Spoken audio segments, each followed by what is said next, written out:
ঝালকাঠিতে জাতীয় সংসদ নির্বাচনের প্রস্তুতি নিতে শুরু করেছে রাজনৈতিক দলগুলো। দক্ষিণের এই জেলায় বরাবরই বিএনপির অবস্থান শক্তিশালী।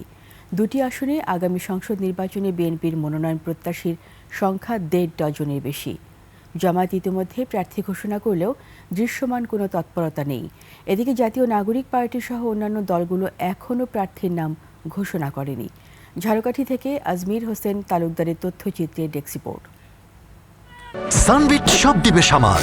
সানবিট ম্যাজিক প্রেস ডিশওয়াশিং এর মাথা ঘোরানো সলিউশন। সংসদ নির্বাচনের সম্ভাব্য প্রার্থীরা ইতোমধ্যে প্রচারণা শুরু করেছেন। ভোটারদের কাছে গিয়ে চাইছেন দোয়া ও সমর্থন। ঝালকাঠি ১ আসনে মনোনয়ন প্রত্যাশী বিএনপির ৮ নেতা। বেশি আলোচনায় বিএনপির কেন্দ্রীয় নির্বাহী কমিটির ধর্ম বিষয়ক সম্পাদক রফিকুল হক জামাল ও জাতীয়তাবাদী গবেষণা পরিষদের প্রতিষ্ঠাতা ইঞ্জিনিয়ার AKM রেজাউল করিম। অনেক বেশি ভোটের ব্যবধানে আগামী দিনের নির্বাচনে বিএনপিকে তারা প্রার্থী হিসাবে ঘোষণা দিলে ধানের শীষকে জয়যুক্ত করবেন। আমি ভবিষ্যতে নির্বাচিত হলে এই এলাকার শিক্ষার সমস্যা আমরা দূর করব। আমরা চিকিৎসার ব্যবস্থা করব। আজকে যে হাসপাতাল রয়েছে রাজাপুর কারাগারের কাটলেতে, এতে মানুষের চিকিৎসা সুবিধা অপর্যাপ্ত। ঝালকাঠি ২ আসনে বিএনপির মনোনয়ন প্রত্যাশী অন্তত ৮ জন। তাদের মধ্যে বিএনপির কেন্দ্রীয় কমিটির সহ সাংগঠনিক সম্পাদক মাহবুবুল হক নান্নু ও জেলা বিএনপির সদস্য সচিব অ্যাডভোকেট শাহাদাত হোসেন ইতোমধ্যেই প্রচারণা শুরু করেছেন। বরাবরই ঝালকাঠি জেলাটি বিএনপির একটি দুর্গ পার্টি হিসেবে পরিচিত।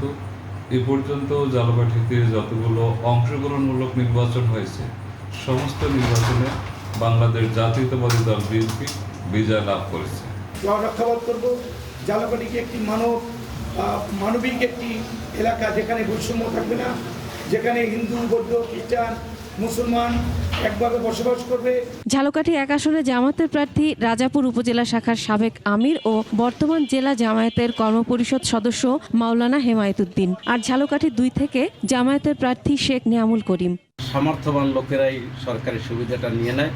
ইনশাল্লাহ আমার রাজনৈতিক জীবনে সুযোগ থাকলে এটা কখনো হইতে পারবে না।